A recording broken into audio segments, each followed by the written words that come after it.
몽키TV입니다. 오늘은 반일의 상징인 독도 얘기 좀 해볼게요. 한국에 태어나면 아주 어릴 때부터 독도에 대해서 세뇌를 당하죠. 이건 거의 밑도 끝도 없는 절대적인 세뇌예요. 아예 노래로 만들어서 부르게 하고 돈을 주고 율동을 시키면서까지 세뇌를 하죠. 근데 한 번쯤 생각해보세요. 독도가 정말로 한국 땅일까? 지증왕 때부터 우리 땅이었다는 둥 고대 시대 얘기는 다 집어치우고 가장 최근의 역사인 조선시대만 한번 볼까요? 만약 조선시대조차 독도에 대한 인식이 없다면 고려시대나 신라시대는 안 봐도 되겠죠. 제가 단언컨대 조선시대 어떤 지도에도 독도는 없습니다. 심지어 조선이 망하기 직전인 고종조차 독도가 뭔지를 몰라요. 결론은 조선은 독도를 인식한 적이 없다. 이게 팩트죠. 여기 지도에 보시면 이게 조선시대 때 만든 모든 지도예요. 독도의 방향이 계속 바뀌죠. 어딜 봐도 울릉도 동남쪽이라고는 생각하기 힘들어요. 심지어 팔도 청도에는 독도라고 주장하는 섬이 울릉도 왼쪽에 있어요. 게다가 크기도 울릉도만하네요. 이게 과연 독도일까요? 이래가지고 국제사회에서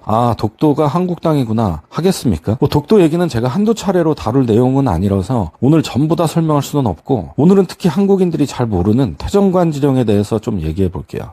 몇 년 전에 한 예능 프로그램에서 김구라가 이 태정관 지령을 들고 가서 일본인들한테 보여주면서 마치 독도가 한국 땅인 증거인 양 의기양양하게 얘기하는데 제가 쪽팔려 죽을 뻔했어요. 도대체 공중파 방송에 나가서 저런 정도의 지식으로 외국까지 나가서 개망신을 당하니까 할 말이 없었어요. 태정관 지령은요, 네이버에 검색해보시면 1877년 3월에 일본의 태정관이라는 곳에서 울릉도와 독도가 일본의 영토가 아니다라고 발표한 문서인데요. 맞습니다. 1877년까지는 일본 영토가 아니었어요. 최소한 일본은 한국처럼 독도가 옛날부터 우리 땅이었다 이런 주장은 안 해요. 근데 여기서 생각해야 될 건 일본의 영토가 아니라고 그랬지 조선의 영토라고 한 건 아니라는 거죠. 일본은 1905년에 러일 전쟁을 하게 되죠. 그때 일본은 독도가 조선의 영토인지를 조사하게 됩니다. 그리고서 알게 되죠.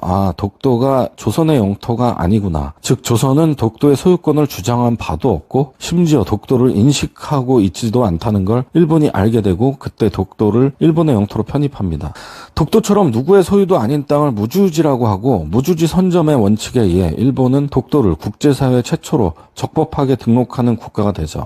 영토라는 건요, 애초에 누구의 영토라고 되어 있는 게 아니라서 무주지의 경우에는 국제사회에서 정한 절차대로 최초로 등록한 국가가 영토에 대한 권리를 획득합니다. 그래서 일본은 1905년 독도를 자국의 영토로 편입을 하게 되고 심지어 이 사실을 고종에게 알렸는데도 고종은 독도가 뭔지를 모르기 때문에 신경을 안 써요. 조선은 오로지 울릉도에만 신경 쓰는 나라였기 때문에 전혀 신경을 안 씁니다. 조선은 기승전 울릉도였어요. 자, 그러면 현재는 독도를 왜 한국이 점유하고 있냐? 우리 역사 교과서가 얼마나 썩었냐면 적법하게 일본 영토가 된 독도를 현재는 그럼 왜 한국이 점유하고 있는지는 전혀 안 가르쳐줍니다.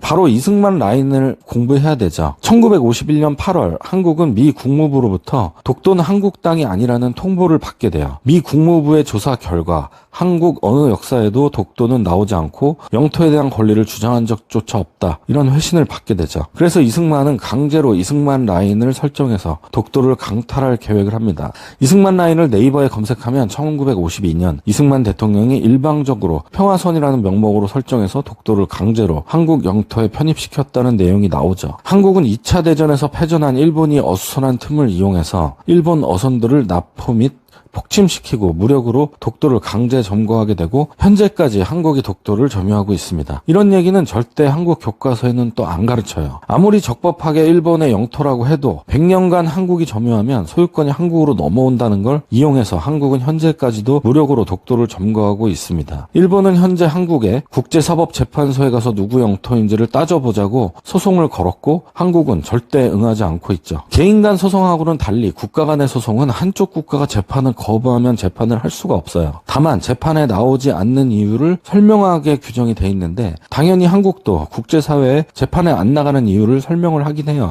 한국 정부의 이유를 보니까 우리 땅을 가지고 재판할 이유가 없다. 이게 한국의 입장입니다. 자, 여러분들 듣기에는 어떤가요? 이게 말인가요? 방구인가요? 지구촌 어느 나라에서 한국의 이런 논리를 이해할까요? 아무도 이해 안 하죠. 전 세계가 독도는 일본 땅이라고 인식하고 있는데 한국의 이런 뻔뻔한 태도는 참 어이가 없죠. 하는 짓만 보면 북한과 우리는 진짜 한민족이 확실하다. 이런 생각이 들어요. 재판에는 안 나가면서 또 어린이들에게는 선동하고 노래 가르치고 서울 한복판에서 율동은 열심히 춥니다. 막상 논리적으로 재판에 나가서 싸울 생각은 안 하고 주입식 세뇌로 국민들을 무장시키죠. 왜 이럴까요?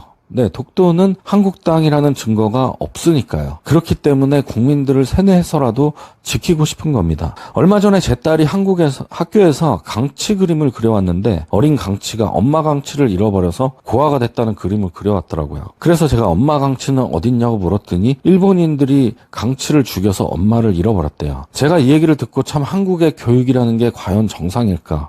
왜 이런 어린아이에게까지 증오심을 가르쳐서 독도를 지켜야 되는 이유가 뭘까? 이런 생각을 했어요. 여러분, 독도는 섬이 아닙니다. 섬으로서 갖춰야 될 요건을 독도는 갖추지도 못했고 그냥 바위덩어리예요. 도대체 저 바위덩어리를 지키는데 일본과의 외교 관계보다 더 중요할까요? 아니면 독도에 엄청난 재산적 가치가 있을까요? 그것도 아니면 독도가 한국 땅이 되면 여러분 개인에게 무슨 이익이 있나요? 독도는 그저 반일의 상징일 뿐 아무 재산 가치나 특별한 이익이 없어요. 마치 자기랑 아무 상관없는 크림반도를 지키기 위해 우크라와 전쟁하는 러시아 군인처럼. 여러분은 제발 독도보다는 각자 인생을 돌아보면서 챙기시는 현명한 분들이 되시길 바라면서 오늘은 여기까지 할게요.